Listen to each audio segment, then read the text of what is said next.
పవన స్తుతి పాత్ర పావన చరిత్ర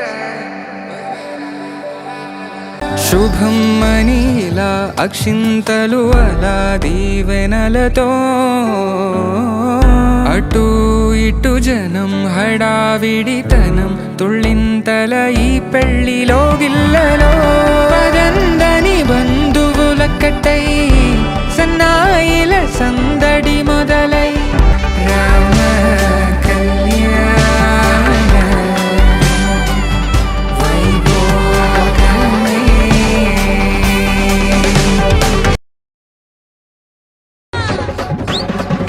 ஏகுஞ்சாரம்மா வீட்டுல கோழி குழம்பு கொதிக்குது, எலிபண்டு கேட்டுல கிக்கு மேட்டர் விக்குது, எல்லிசு ரோட்டுல புள்ளிமான நிக்குது,